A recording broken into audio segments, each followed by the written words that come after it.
Again, my name's Gabe Zollner. I was watching a little bit of Hannity, and he's got Marco Rubio, and he has a whole series of high-profile guests.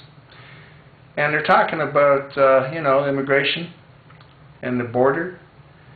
And it was really interesting to learn how they plan to pay for the border as far as the fencing is concerned, and all of the other high-tech equipment that's going to be required to secure the border. You know how they plan to pay for that? Well, one of the penalties that are going to be applied to these illegal immigrants is a $2,000 fine. So if you got 11 million people all cuffing up $2,000, that's a whole pile of money. That's where they're planning on getting the money to pay to secure their border. That to me sounds like a catch-22. You can't pay for it until you get the money. You can't get the money until you give them status. I mean, it doesn't make a whole lot of sense to me, you know? But what makes sense that this government does? What has to happen is they have to secure the border. They have to put our military along the border. Obama's bringing them back from Afghanistan and from everywhere else, put them on our border for a while. Secure the border. You know, Rubio says, well, if we wait, then we'll have more people here. You're right. Well, but they have to prove they were here by a certain date. Now, how are they going to prove that? What are you going to have? You're going to have an employment record? What are you going to have? How are you going to prove that? You can't prove anything. It's just ridiculous. It's really ridiculous.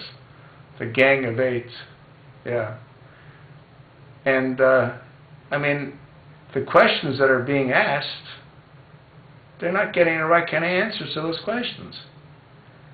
Rubio's a nice kid, and that's really what he is. He's a young man. He really hasn't had a whole lot of experience in life itself. And he never would have become Senator Rubio if it wasn't for the Tea Party.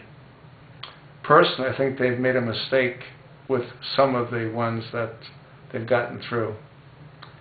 I think he's one of them, He's going to run for president, I believe, and he's not a natural-born citizen. Yeah, he was born in the United States, but his parents were both Cuban. They didn't become citizens until he was 4 years old. But hey, listen, if they're going to let Bozo mess around in the White House for 8 years, they're going to let Rubio in as well. None of it matters anymore. Nothing that made sense makes any sense, to hear what some of these responses are to the questions that are being asked shows that he's really clueless. And like I said, he never would be Senator Marco Rubio if it wouldn't have been for the Tea Party. We don't live in a perfect world. And again, he's a nice guy. I'm not picking on him. But he's not ready to be a senator. And on the other flip of the coin, we got guys like McCain, 25 years at the trough. And his cheese slid off his cracker a long time ago. What do you think? I told you what I think.